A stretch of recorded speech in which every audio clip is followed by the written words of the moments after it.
I want to ask you also, General, about the NSA Director, Admiral Mike Rogers, today. He was on Capitol Hill testifying, specifically asked about U.S. efforts to stop Russian interference in elections at the origin of the attack, right, to bring it to the Russians. He said he has not received authority from the President of the United States to do this. And I just wanted to play, I'm going to play for you, I'm sorry. I want to play for you what he said, and also the White House press secretary trying to muddy the water and almost deny what he said. Here he is, and then Sarah Sanders. The mission teams, particularly at the origin of these attacks, have the authority to do so. If granted the authority, and I don't have the day-to-day authority to do that, if granted the authority. So you would need basically to be directed by the President through the Secretary of Defense. Yes, sir. In fact, I mentioned that in my statement. Have you been directed to do so, given the strategic threat that faces the United States and the significant consequences you recognize already? No, I have not. No, he's in charge of Cyber Command. Why not give him the authority? Nobody is denying him the authority. Of course, the reality of it is she's trying to punt the issue and muddy the water, General, by saying no one's denying him the authority. But, of course, the White House has to give it to him. They have to go out and actively say, you have the authority to do this on a day-to-day basis. How big of a deal is it that the President of the United States is not giving Mike Rogers this authority?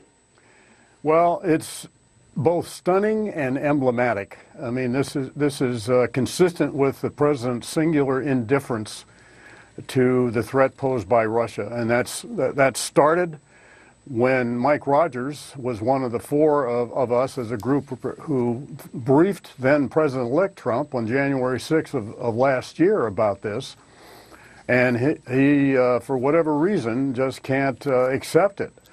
And what's required here is a whole of government, if not whole of society approach here, and that can only be led from the White House. So good on Mike Rogers for telling truth to power here, and he is not in a position to freelance, particularly when it involves active measures. He has, NSA has a passive collection mission which continues 7/24, 365, but to actually go out and do an attack at the origin, as he put it, at the source. He has to have authority for that, and I wouldn't be surprised if he hasn't even been asked for options. As far as press secretary, well, she ought to get the Ginger Rogers Award for tap dancing. That was a real artful dodge, because after 13 months into this administration, this should have been, this is a no-brainer, should have been authorized a year ago. All right. Thank you very much, General Clapper. As always, I appreciate your time. Thanks, Aaron. The mission teams, particularly at the origin of these attacks, have the authority to do so. If granted the authority, and I don't have the day-to-day authority to do that, if granted the authority. So you would need basically to be directed by the President through the Secretary of Defense. Yes, sir. In fact, I mentioned that in my statement. Have you been directed to do so, given the strategic threat that faces the United States and the significant consequences you recognize already? No, I have not, but if I could flesh this out, I'll say something in an open unclassified. I'd be glad to go into more details. Yes, in a classified. Based on the authority that I have as a commander, I have directed the National Mission Force to begin some specific work. I'd rather not publicly go into that, using the authorities that I retain as a commander in this mission space. So as inherent ability of a commander to prepare, plan, yes, sir, and structure, but you need the direct authority of the President through the Secretary of Defense to do some specific things. Some specific authority. There are some things I have the authority, and I am acting within that authority now, not waiting.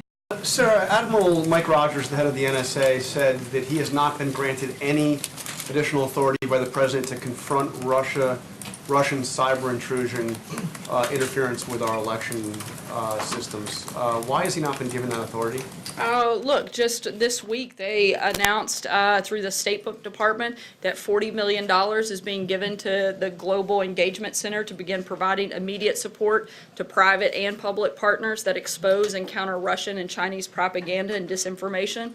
We're focused on looking at a variety of different ways. As I told you last week, Department of Homeland Security Secretary Kirstjen Nielsen met with a number of both both state, local, and federal officials working on ways that we can best prevent things like this in the future. And we're looking at a number of different options, and we're going to continue doing that over the coming weeks. But Admiral Rogers is the one that would have the agency that could actually go and confront Russian intrusion at the source, and he hasn't been given the authority. In fact, he says that the Russians haven't paid a sufficient price to make them change their behavior. He's the one with the power, with the means to do it. All he needs is a presidential directive, the authority from the I president disagree to do with it. the premise of your question. It's not just one individual. It's looking at a number of different ways. He's in charge of Cyber Command. Why not give him the authority?